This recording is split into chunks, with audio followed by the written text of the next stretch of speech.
Today we have another 15 minutes of reading, and today's article will be a random article. And for a change, let's stop reading self help and let's read The New Yorker. The first one is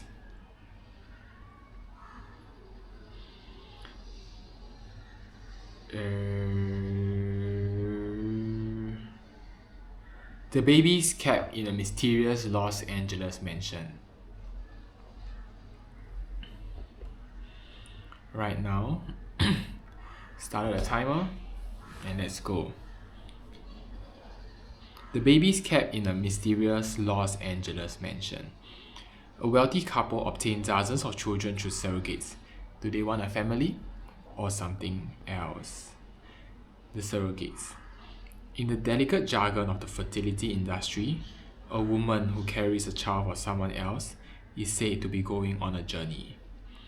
Kayla Elliott began hers in February 2024, not long after she posted her information in a Facebook group dedicated to surrogacy. Elliott, who was 26 and lived in Corpus Christi, Texas, already had 4 children, but she was intrigued by the prospect of another. She loved the natural rush of pregnancy. As a surrogate, she could earn money for her family while helping strangers start their own. Within days, Elliott received a brief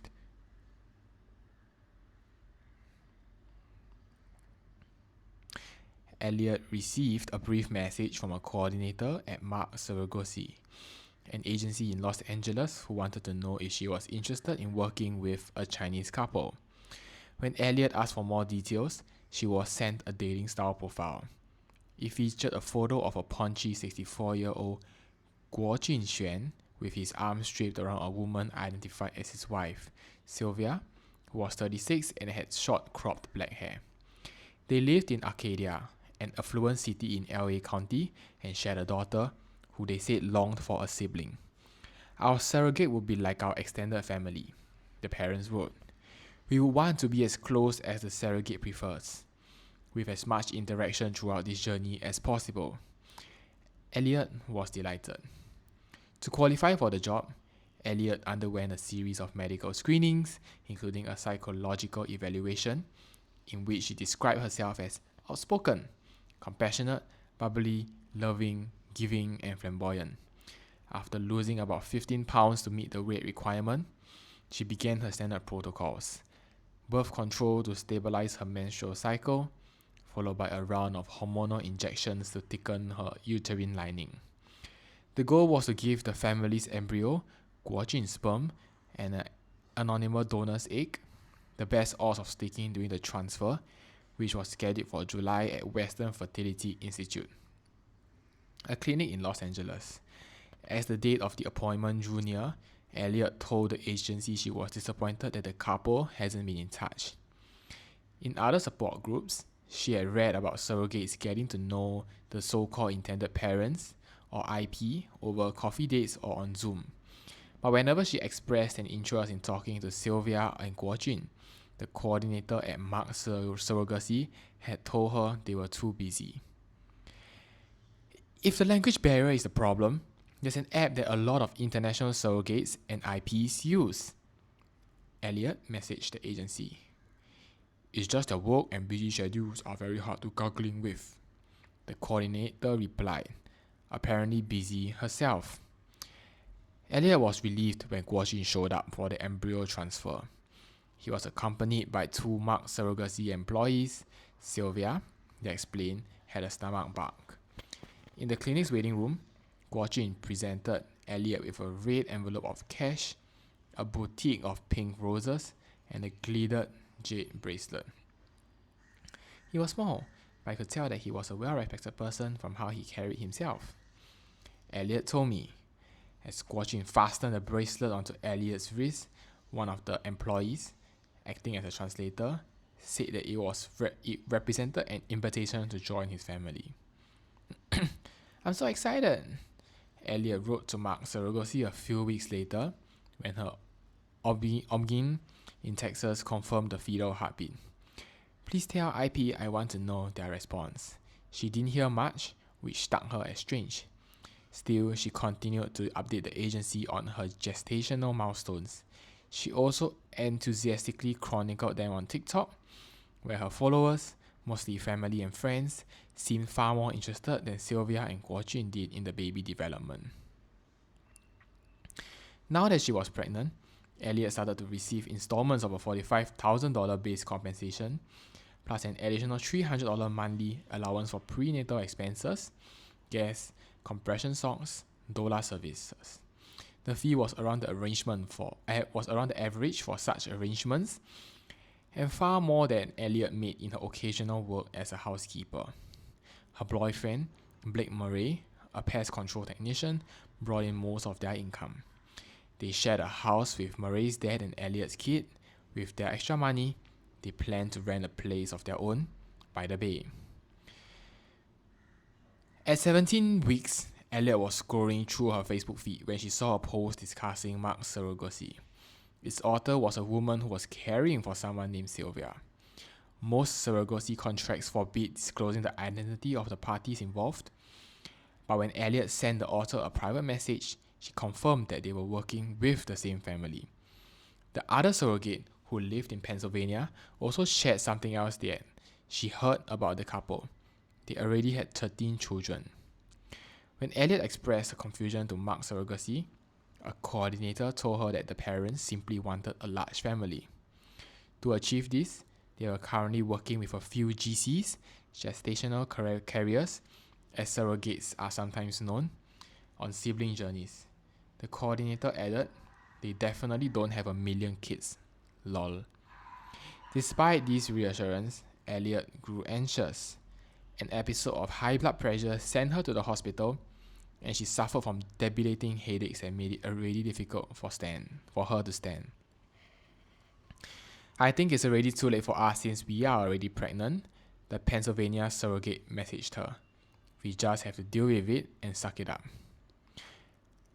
Although Elliot told Mark Surrogacy that she will be induced on March 13, 2025 in Corpus Christi, neither Sylvie nor Guo Jun showed up at the hospital that day.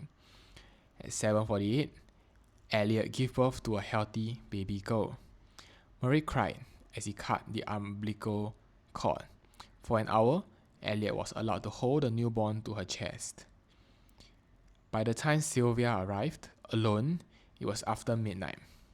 Elliot met her in the morning and was surprised by how frail she looked when they hugged. Elliot felt Sylvia's bone beneath her leather jacket.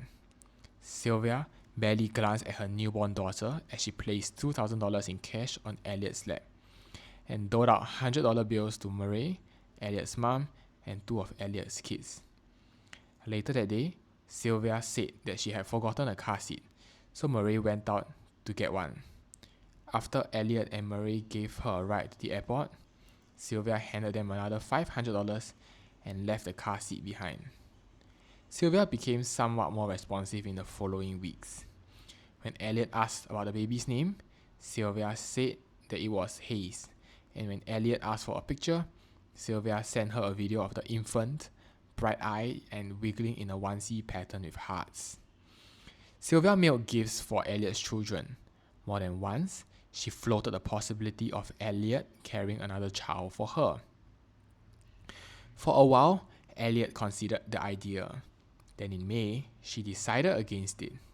"Someone needs to call me because something extremely weird is going on here." Elliot texted Sylvia and Mark Surrogacy one afternoon. That morning, she had been added to a Facebook chat with a few other women who seemed to have worked with the couple. "I read through their messages," she wrote, "and they're literally saying Sylvia owns the agency and that all these babies are being sold."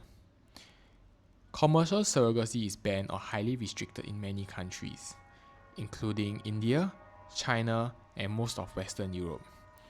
But no federal laws govern the practice in the United States.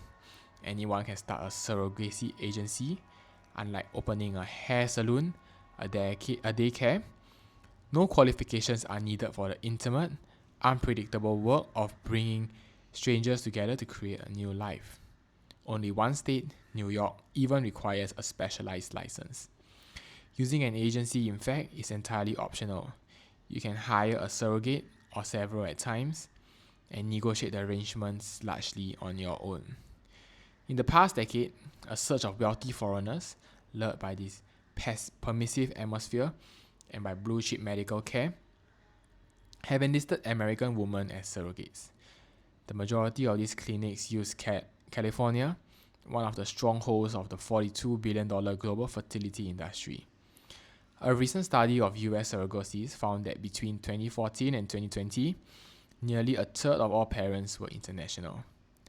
41% of those were from China, whose one-child policy limited family making until 2016. Hey Kayla, there is nothing illegal going on with the surrogacy, one of the coordinators told Elliot after receiving her panicked messages in May. Everything was done through lawyers and legal processes.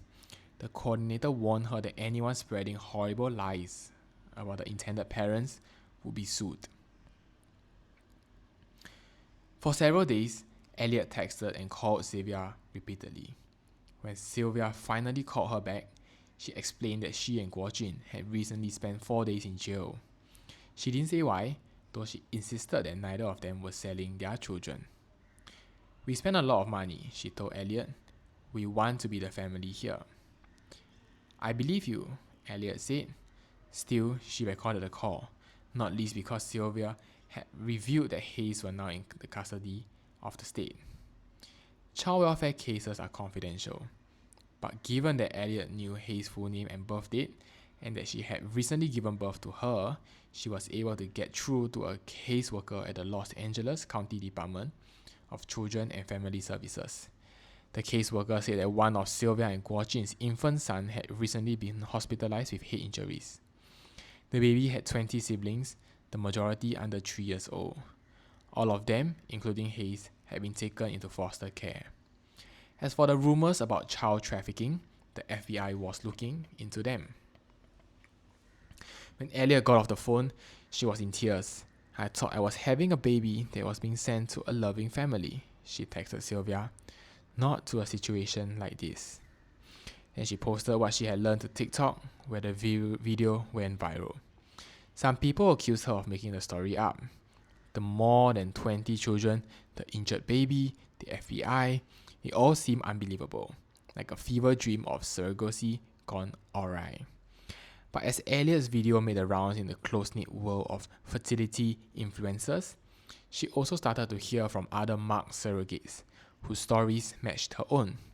Sylvia probably thought we would never find each other because of the confidentiality. Elliot told me, boy, that blew up in their faces. As the women gathered online in private groups, they began to trade notes. They knew that if they were found in breach of their contracts, they could be forced to repay the money they had earned. But the risk seemed worth taking. They were desperate to understand what had happened to the children, or what was going to happen. Several of the women were still caring for Sylvia and Guojun, with due dates that summer and fall. One described feeling as if she was stranded in the middle of the ocean, pregnant and without a life raft. Under different circumstances, the surrogates might not have had much in common. They lived in Virginia, Georgia, Pennsylvania, Florida, California. They were white, Hispanic, black, Asian. They were lesbians and sort of trad, military spouses, and single moms. Some opposed abortion, others worked in abortion clinics. But thrust into the same nightmare, they quickly bonded, swapping photos of the same jade bracelets, the same envelopes filled with cash, and the same intended mother, clad in a leather jacket and smiling at their bedside hours after they had given birth. For most of the women, this was their first journey. They had been drawn by the pay, but also by a sense of altruism and imagined kinship. One woman clung to the fact that Sylvia, like her, was born in 1987. Her smile, that's what caught me, another surrogate said. Elliot, who had been adopted at birth, was happy to be helping a woman like her mother, who also struggled to conceive. Yet whenever the surrogate shared update with the couple, ultrasounds, images, anecdotes of a baby kicking, The replies that they got, if any, was underwhelming. As one woman later told an investigator, Sylvia did not seem like an excited, hopeful mother. She and Guo Jin missed appointments, citing car troubles or illnesses. When the surrogates did meet their parents, they found them detached and strangely disinhibited. Perla Liebert, a surrogate from Florida, recalled that at an introductory dinner in Los Angeles, Guo Jin got drunk and became unpleasant. Sylvia once texted another surrogate, Mr. Xuan is sick because he was drinking too much alcohol. I am in the hospital now. He needs to get the blood transfusion. As with Elliot's delivery, Sylvia seemed to wait until the last minute to pick up most of the newborns from the hospital, and there were several births during which surrogates worried that the infant, lacking a legal guardian, would be surrendered into state custody. Neither Sylvia nor Guo Jin showed up at the hospital on Mother's Day 2025, when the Pennsylvania surrogate who had confided in Elliot was wheeled into an operating room for a C-section. The country's welfare agency took the newborn before the surrogate even had a chance to see her. It turned out that she had gone into labor during the 4 days that Sylvia and Guo Jin were in jail. Because the surrogates weren't legally related to the children, the authorities couldn't share much with them. The Arcadia Police Department said that it was planning to charge the couple with neglect and felony child endangerment, but it was unable to discuss its active investigations. A juvenile dependency court in Los Angeles County would decide whether the children could be returned to the couple, but its hearings were closed to the public. A kind FBI agent named Siva Tagdis asked the surrogates questions, but surprisingly wasn't at liberty to answer theirs. I think I will stop here for now, as it still goes on and on. But interesting, just some quick thoughts. This really just shows how I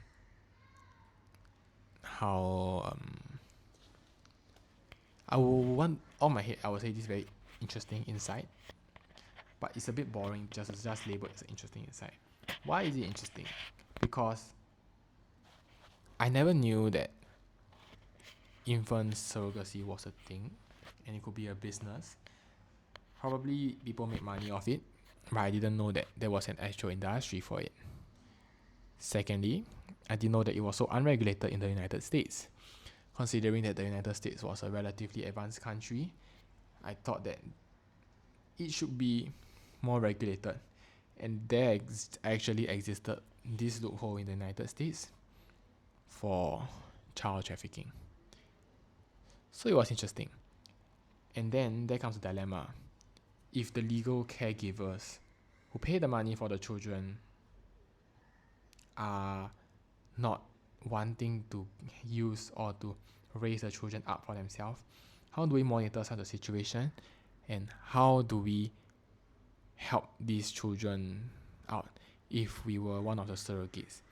Obviously, because as a surrogate, your intentions are pure. You want to help families have children. But what if the intentions are for child trafficking and you are part of their elaborate scheme to help create a child which will be brought into a child labor scheme? How can we detect that, and how is that something that people are more aware of? Yeah, so it's interesting because this is really a moral dilemma where if you are not legally binded to the child because you are a surrogate, can you do anything? Like one of them mentioned that because they were not legally related to the child, they were taken away by state custody, and even the surrogates were not allowed to see the child. So having raised the child in a womb for 9 months, should you have the legal right to voice an opinion if you are not the legal parent? Which is very difficult. I obviously understand that.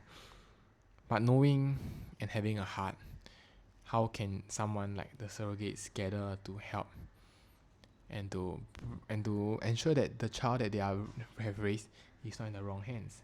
And furthermore, I think the really scary thing is that if you take away profit, imagine you're doing this for goodwill, and if you are a mother and if you are a woman who is helping to be a surrogate and you realize that the parents are in jail, for example, and suddenly you realize that you're giving birth to this child who is maybe has a dysfunctional family.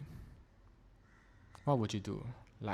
As they described it, it's the feeling of feeling lost because you have helped to bring a life into this world, and now you know that the child is going somewhere that might not necessarily be the best place. So in a way, have you brought the child in to suffer? And what can the law do to ensure that such cases are more strictly regulated? And I think we can look into Europe to see what they are doing. I think we can look into like other countries and see what they're doing and how we can effectively ban this. But obviously, this is something interesting to think about from today's session. And that's all I have for today. See you in my next yapping session. Bye bye.